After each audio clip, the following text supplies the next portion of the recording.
Hi there, I'm SourceChunk, and this is the ideal OneChunkMan, where I play as a one chunk at a time Iron Man, and my goal is to unlock the entire Runescape map. There's one catch. I choose the chunks I unlock next. So this series will be the journey of me trying my best to unlock chunks in the ideal order, and eventually unlock the entire map. Before we jump straight into it, I just want to remind people that there is an episode 0 up that kind of goes over in more detail kind of what this account is, why I'm doing this account, why this type of account, um, and just general rules of general Chunkman stuff and then my specifics. So if you're new to the whole OneChunkMan scene, I'd recommend watching that so you understand what's going on in my series going forward. If you're familiar with it, but you'd like to learn a bit of history of the kind of the origins of One Chunk, I got a little bit of stuff in there for you as well. And I think just in general, if you want to hear more thoughts about what this account is about and what I'm thinking, I would recommend checking it out. So while I'm setting up my account in the background, let's just talk some general goals and objectives here for the account. So I think generally what I want to try to get is I want to try to get cool things. So stuff that on OneChunkMan in general it's hard to get. Yeah. If we could get something like piety early on, like would that be cool? Yeah, it'd be cool. I don't know if there's a route for it, but it could be cool. Same thing with like a dragon scimitar or something like that. I think routing something like that would be cool, but it might not be possible, and that's something we'll have to explore during this series.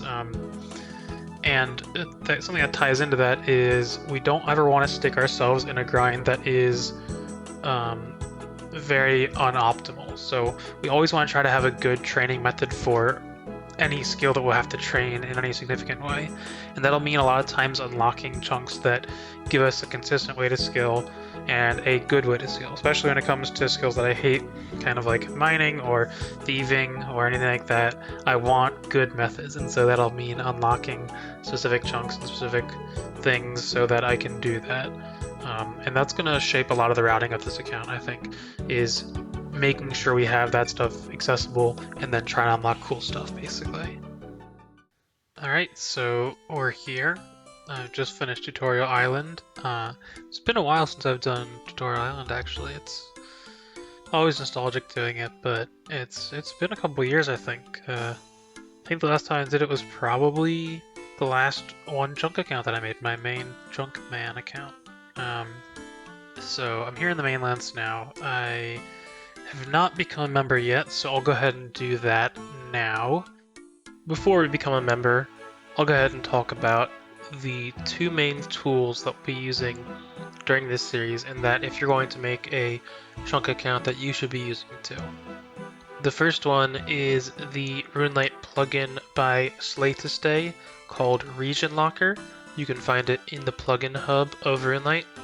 It's a fantastic plugin that was made specifically for chunk-based accounts, and it will highlight locked chunks in this gray tone that you see on screen now, and you can select chunks to be unlocked by going to the world map and shift left clicking them to set them as unlocked, and that will let you see in the area. The only thing that I'll mention is that there is the glitch with the side panel there. Just make sure you close the scroll on the left side that shows like the key or whatever of the map. There's an issue right now where that causes some difficulties, so just make sure that's closed. But otherwise you can have that as a great way to see what chunks you have unlocked and keep track in-game, and that's really important because not knowing where the chunks are exactly will make it much harder for you to stay within them.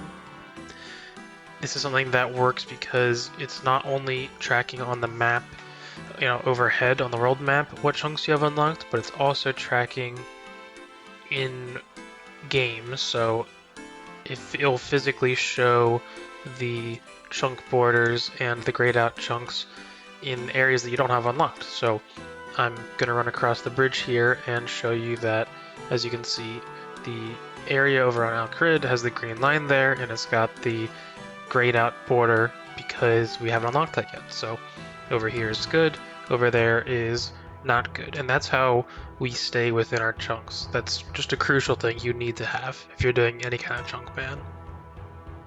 On the side of the chunk picker website, I mentioned it before, but I use Chunk Picker V2. This is a website that I've created myself for the community a long time ago. I'm still developing it now, but this website has been in use for quite a while now, and almost everyone in the chunk community uses this website.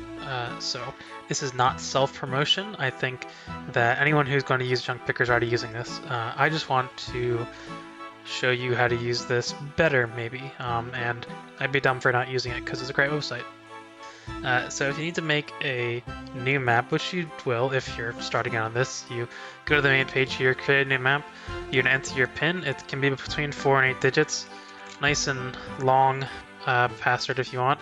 You'll need that to access your map, so make sure it's not something stupid. Every time you open your map, you'll just enter your PIN so you can access it, and if someone doesn't have your PIN, they can't access your map, but they can still see the chunks that you have. I think that's one of the beauties of this website. So go ahead and create that. I've already created mine, so I'll hop over to that now. My map here is IOCM, Ideal OneChunkMan. One of the perks of making the website is you get to pick your own thing. If you want to pick your own map, you can support my Patreon. So I'm going to go ahead and enter the PIN here to open my map. And as you can see here, it pops up a thing that will tell you to select your chunk rules before you do anything else. So we're going to go ahead and do that. On the right side here, we have the chunk rules button here. I'm going to click that and it's going to open up the chunk rules. Now, what we're doing is we're going to be on vanilla chunker. The only thing we're changing is the pick manually ourselves, but for rules, it's just vanilla chunker, so we can apply that preset. And the only thing I'm going to change is if I scroll down to the very bottom. You only have to do this if you're doing an account like mine where you pick. I'm going to click the 4 maps that allow manually choosing new chunks, allow the ability to manually move completed active tasks. That will let us complete tasks when we move on to the next chunk. Usually that happens when you press the pick chunk button, but since we're not going to use the pick chunk button, this is a good way to do that. So I can close out of that. And since we're going to start in Lumbridge, I can go ahead and left click. Left clicking assigns numbers and left clicking again will unlock it, just like the plugin, except you don't use shift, you just left click normally. And we get our active chunk tasks over here. Something that I am going to do is we don't need this recently unlocked thing down here because we're not picking chunks, so I'm going to go into the settings panel and just disable that. No reason to clog up the screen for unneeded reasons. And I have it on high visibility mode. That just makes things a little more see-through. As you can see, this is a little thicker lines. Makes things more obvious where the chunks are, but I like the more viewable stuff. I think that's all we need from the settings for now. We can change this coloring if we want later, but I won't worry about that quite yet. And we can mark the chunks that we could move to next. Now, we're not going to ever use this pick chunk button, but these are just so that we know where we can go from here, which is nice. I have mentioned it before. Whoa, hold on. I'm actually going to stop you right there. Past me. This is future me, letting you know that you actually haven't talked about that yet. So let's talk about that now. We need to talk about the active chunk tasks and how they are generated for each chunk. If you've watched episode 0 of this series, or you've watched other OneChunkMan before, you'll probably be pretty familiar with what's going to be in this tab, but if you're not, that's fine, because we're going to go over all the tasks in them on every chunk that we roll, because we have a nice little list here that the website generates, and that's where most of the tasks that we have are going to be stored. So I may as well share them with you, and we can walk through them together. If there's anything that doesn't make sense, always let me know. Ask a comment in the comment section of this video, or message me on Discord. I'll leave my name here. But yeah, let's get into the chunk tasks. So for the first chunk, let's look at our skill tasks first. So the first one we have on here is wielding a Mithral weapon. Something that I have mentioned if you watched episode 0, but that is from the Mithral battle axe that you'll see in this shop down here. Something that we can do with this website is, if we're not sure what the Mithral weapon is, in this case we do, but in other cases we might not, we can actually click the sliders next to it and click on details, and that'll bring up a kind of detail full thing that kind of lists all the thing that you need for that task, and that's why it's being generated. So in this case, there's a Mithral battle axe from Bob's Brilliant Axes, the shop. That's the Mithral weapon we have to wield. That makes perfect sense, and we can do that, so we have no issues there. The next task that is on the list here is 42 cooking for cooking fried onions. There is an onion spawn at the top of this general store, and another way we can check this kind of stuff is we can right click on a chunk, you'll see it turns blue, and we can go to over here. There's a bunch of different categories for stuff: monsters, NPCs, item spawns, shops, etc., everything. If we look at item spawns, we'll see that there's an onion right there, and that's where the fried onion is coming from. We have to process that onion through cooking skill. So the only issue is that we don't have a way to train cooking in a primary way. Primary means that we have direct access and repeatable access to an item to train cooking at level 1 with. You might think that we have some cows over here in the cow pen, and that's what the chunk picker thinks as well, but the issue is we actually can't get into the cow pen. The little gate is up here, just outside of our chunk to the north in chunk 1 marked on the map there. So until we unlock that chunk, we actually don't have a way to train cooking in a primary way. So these are tasks that need to be backlogged now. You can do the same thing by clicking on the sliders, and we're going to select backlog instead. There's a backlog with note here, which basically lets you add a little thing to remind yourself later on why you backlogged that, but I'll give you a hint. The next chunk that we roll, or pick I should say, is probably going to be one that we're going to be doing this on, so I don't think we'll forget. So for now, I'm just going to backlog it, and any other cooking tasks that we have, like scrambled eggs, loaf of bread, we can backlog all of those because we have no way to train cooking yet. So that's all backlogged now, and we don't have to worry about it. Now, the next task is crafting a ball of wool. That's going to be from this sheep pen here, and we can get shears from the general store, I think. If we're not sure, we can always look. There's a little search my chunks thing up here, which we can click, and let's type in shears. And we can look, and oh, this dropped from Imps actually, and also from the Lumber's General Store. So that's very handy. You can search items, NPCs, monsters, and game objects like trees, rocks, that kind of stuff in this tab. Those are all very useful things that I'll be using a lot, and if you don't quite get how all of them work right now, that's fine. I'm going to be using them in the future as well, so it's going to be a common theme that I'm using these things, and I will not be omitting that stuff. I'll be showing you what I'm doing and how I'm thinking about stuff, so it will come up again, don't worry. 60 fire making for burning yew logs. That's because of the yew tree we have down here. That's one of the biggest grinds that we have is that yew tree. 60 fletching for the same thing, cutting the yew logs, and chopping the yew logs to 60 wood cutting here is all together because we can train woodcutting, and we have a knife and a tinderbox and an axe, so gotta do all the stuff. And the one we skipped here, pickpocketing a man, that's fine. We got men and women. If we look down at best in slot tasks, I won't go through each of these in great detail, but just know that most of them are going to be from either monster drops or spawns or shops, all that stuff. We don't ever have to craft stuff into best in slot. So if we get smithing at some point, we don't have to make that into the best armor that we can make or anything like that. So leather boots, that's going to be a spawn in the basement, and again, we can double check that with the details. Yep, Lumber's Castle still our spawn. Bronze med helm, that's from men. Bronze square shield is from the goblins across the river. Mithral battle axe, that's from that shop that we talked about earlier. The training bow we can get from the tutors.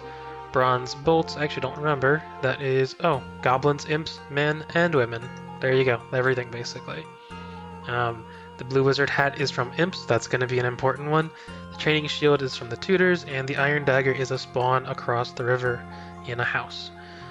So, that's all the tasks that we have for this chunk, you might think, but actually, that is not all of them. Unfortunately, the Chunk Picker website does not have every single task, and I know that might seem counterintuitive, but remember, it's a process that is being developed still, and this is a website that is still under development. I'm still working on it. There's other people that are helping me work on it, so we're still adding to it. Now, the things that it's missing aren't any best in slot tasks or skill tests. Those are completely done, and those are the hardest ones, I think, which is why we focus on them first. The ones that we're missing here are two of the more minor ones, but they're more easily tracked as well. And those are going to be quests and diary tasks. So for quests, we have to advance every quest that we can, the furthest we can, within our chunks. And that's going to be a couple quests. That's going to be X marks the spot, we can do a couple steps in. The Restless Ghost, we can start. Cook's Assistant is going to be a big one. You might think we probably can't do anything with it, but actually we can get an egg from imps and a pot of flour from imps. We can't get a bucket of milk from anywhere in this chunk, but it actually does advance the quest if you get any of the items. So we have to get both of those items to advance that quest as far as we can. And then finally we can start Rune Mysteries, but we can't get much further than that. So those are the quests that we need to start and get through as much as we can. And grinding those things from imps is going to be tricky, as you'll see later. As far as diary tasks, we have a couple of those, but they're mostly inconsequential, so I won't even bother mentioning them. There will be diary tasks in the future that do require us to go out of our way to do something, but the ones in Lumbridge for this first chunk are mostly going to be completed just by me doing things. If there's anything that we have to get extra levels for or do an extra thing for, I'll make sure I let you guys know that, but otherwise I'll be completing diary tasks as we go. And remember, it's only the easy diaries at first, and then once we complete all of an area's easy diary, then we have to start doing the medium right away. So that's going to be something that we have to keep in mind as we're picking chunks is, have we gotten to the point where we're completing a diary, and will that next diary tier screw us over? That's just something to keep in mind, though. Either way, let's get into that first chunk and see what levels I've gotten so far. Through the power of editing, I come back to you with 60 woodcutting in seconds, which actually turned out being around 20 hours-ish of time. Not too bad, to be honest, considering everything. It's pretty AFK here, so I honestly don't mind too much. And now I'm back a while later. If you can see in my inventory, my money has jumped quite a bit, up to 110k. This is about how much you get from fletching up to 60, which I'm about to hit. It's been another 10 or 15 hours or something like that. Wasn't really keeping track of time. I was definitely way less efficient this time. But yeah, the money's going to be great. And if you didn't notice, I've actually been collecting the mined and air runes from the tutors every time I ran back and forth to this shop. Well, every couple of times, I suppose. And so that's going to be really nice too, to have those for magic training at some point. And one more skill to reach that level 60 trifecta, and it's going to be fire making. This was quick. I mean, I knew it was going to be quick since I did this on my first account, but I always forget how much faster it is than fletching. Fletching just feels so slow. I mean, it's AFK, but fire making is so quick. I feel like I got this done in like a day or something from level 30. It's been great. We got up to 68 woodcutting, almost 69, which is about what I was expecting. Yeah. So now that those three things are done, that's the main part of it, but we still got a couple things left. So the other skill test should be pretty easy. The ball of wool being spun and the pickpocketing of the man, I'll just do off camera. It'll be real quick, just 1 minute each. And then the 20 attack for the Mithral weapon, I'll get that while I'm going for the other things, like the best in slot stuff and the quests. We'll need to be killing a lot of imps especially, but also a few goblins and men for the best in slot stuff. So the things that we're looking for from goblins is we're just looking for basically that bronze square shield and anything else that might be useful. That's the only thing that we need from them. Then from men, we're looking for that bronze medium helm, as well as just some general stuff that we can grab. The herbs will be nice for way later down the line and all that. and anything else we can get from them will be useful, so I'll be picking up most of the drops. And then after we get those, I should be able to basically just kill imps for the rest of it if I don't go too unlucky for the stuff from Goblin and Men. I might wait until I get 20 attack to wield the Mithral Battle Axe and use that to kill imps, because the main issue with imps is that there's exactly one spawn in the entire chunk, and it's kind of in the middle of the Lumbridge Courtyard, which is to the left side of the chunk, and they have a high tendency of teleporting out back behind the castle, which is outside our chunk. So using the training sword that I would be right now, or a bronze sword that I have in my bank, which are both the same stats, it would be pretty easy for me to not be able to kill them quick enough, and they have a high tendency to teleport, I think. So I think I might do that. If I don't get too unlucky on men and goblins and I get my drops, I might just stay there anyway, killing them, and train until I have 20 attack, and then use the Mithral Battle Axe to get the imp drops that I need. And if you remember, the imp drops that I need, the big ones are going to be the blue wizard hat, which I need as a best slot for magic. It's going to be the egg and the pot of flour for Cook's Assistant, and any other drops that I haven't got to that point. Although if I'm training to 20 attack, I'll probably get any of the general drops like the bronze bolts on my way there, but we'll see. I started off killing goblins since they are the easiest to kill, most likely, and got the bronze square shield pretty quickly, not too much for trouble. The bronze med helm from men I did not get on camera, but I did get the blue wizard hat from imps here real quickly. I actually didn't get 20 attack yet in this clip. I decided to just stab him with my bronze sword for now, and it was working alright, but it was honestly pretty annoying. So pretty soon after that, I decided to buy the Mithral Battle Axe and train up to 20 attack, which I do here. My method at this point was, with the imps, I would attack them, and if they teleport, I would just hop worlds, and if they stayed, I would try to kill their spawn when they spawned again. Here's the egg after a little bit. Didn't take too long, actually. I got quite a few eggs by the end, which will key you into the fact that the pot of flour took quite long. I think the last clip there with the egg and this clip here, the difference in time between them was something like 2 or 3 hours of straight killing imps. It's not very fast. It's slow process killing them. It took me 136 kills to finally get this pot of flour. It was kind of hell, I'll admit it, but it definitely could have been worse, so I'm just happy for it to be over now. After slaying those imps, we were basically done with the chunk. As you can see, the levels that we have at the end of chunk number 1. 20 attack for the required mithril weapon, but also 20 strength and 5 defense, as well as 19 hit points, all from doing that extra imp slaying at the end there after achieving 20 attack. That got me pretty high, actually. It's going to be great for later. 13 prayer also from doing that. The bones from men and goblins, but also the new ashes from imps were great for that. It would definitely be way less if this was before the ashes update, so I'm very thankful for that. 60 fletching and fire making, and 68, nearly 69 woodcutting from the normal amount of willow trees that I had to cut for that. We have 7 fishing there, which might seem odd, but don't worry, it's just from the Evil Bob random event. I can kind of get a head start on fishing that way, but it's just free levels basically, and it'll be nice to kind of have that go up in the background until I get a real method. I also have 6 thieving there, which is just from thieving men. That's just the amount of times I had to pickpocket to get enough money for my initial steel axe and stuff for woodcutting. And then 2 agility is from the genie and other random event lamps. That's what I've been putting my XP towards, because agility is a tricky one in ChunkMan. There's not really good ways to train at level 1, but there might be some good ways to train that you'll find out about later if we do them around level 5-ish. So lamping to level 5 agility early on is pretty good, because otherwise we're heading all the way over to like the Gnome Stronghold agility course or something, and that's a long way away from here. So now that the first chunk is done, let's talk about what chunk should come next.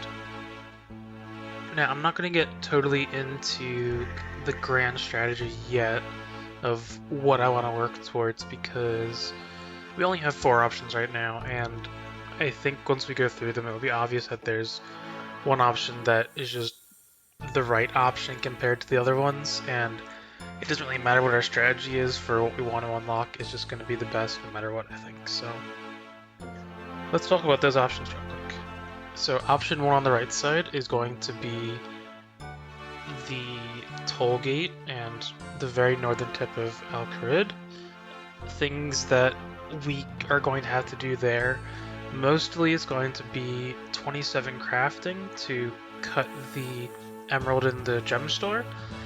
But remember that we have the onion from the first chunk we need to cook, no matter which chunk we go to, by the way. All of them have cooking methods, and the cooking method in this chunk is buying raw chicken from Ali Morrisane and cooking it in the range right next to it. So it's a decent method, but it would require us to also get high crafting from basically just shearing sheep in a quarter of the pen. And I would like to unlock towards Al Kharid, and main Al Kharid especially, but I want to get a better crafting method first before we go over there.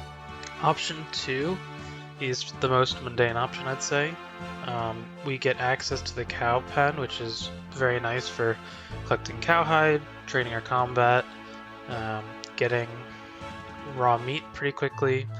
It's also got a dairy churn, which is basically unconsequential, but it exists.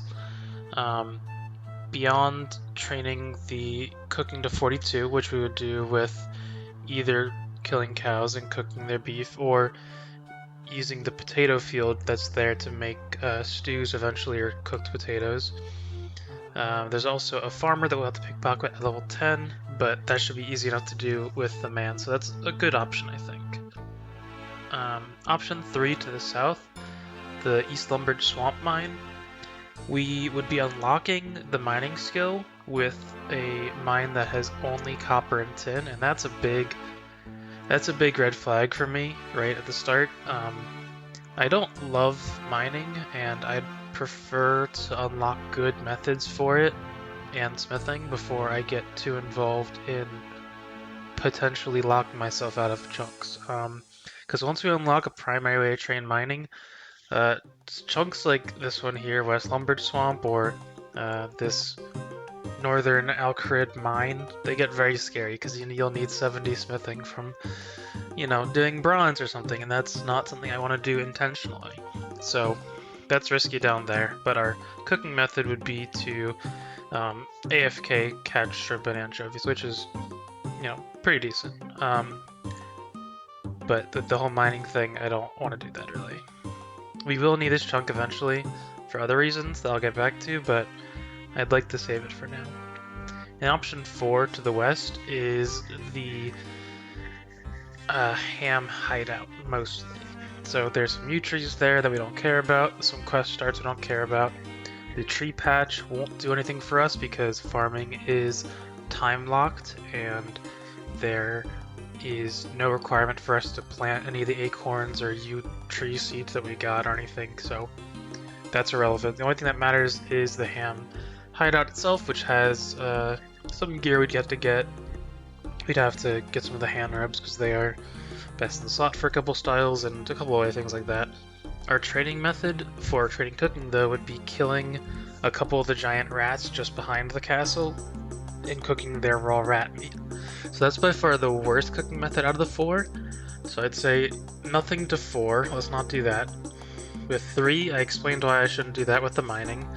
With 1, I explained why I shouldn't do that with the crafting. So I think it should be pretty obvious that number 2 is definitely the best way to go. And before we unlock that chunk, let me just show you how we're going to be moving between chunks with the chunk picker website. So I've checked off all the active chunk tasks that I've done, so all the best in slots have been attained, all of the skill tasks have been done. You'll notice I have this manually complete tasks button here. You can get this by going to the chunk rules, and at the very bottom there is a rule that allows the ability to manually move completed active tasks. So usually when you roll a new chunk by pressing the pick chunk button, it'll get rid of all these checked off tasks so you can see the new ones for the next chunk, but since we're not rolling, we're manually picking, We need to do this ourselves. So what we can do is we can just click this and the dial will come up and we just press yes continue and it'll clear our task. So now we can unlock this one nice and fresh and you'll see we have Pickpocket of Farmer level 10. Now if you'll remember from before, we backlogged the cooking task because we didn't have a way to train cooking yet, but now that we do, we need to go ahead and unbacklog them from the backlog. So I can just go ahead and unbacklog all of these tasks because they're all now completable. And these are going to be the 2 things that we need from this chunk, so let's get started. Actually, I think I'm going to have to cut it short right here. We're past 30 minutes, so you'll have to find out what happens in the second chunk and where we go after that in episode 2 of the series. We will be picking more chunks per episode than this one. This one was just a bit slow because we had a lot of explaining to do and a lot of rules and a lot of the little stuff the first episode always is going to have. But from here on out, we're going to be doing lots more per episode, and I think it's going to get quicker as we go and as we unlock more things to do and more potential ways to go. I want to thank my patrons for this month, Chagohod and JLo. Both of you have been excellent to me, and you've enabled me to make something that I didn't think I'd be able to make and justify making in the first place, so thank you so much. If you want to support me like the 2 of them, go to patreon.com/sourcechunk and support me there. If you like this video, please consider subscribing to the channel.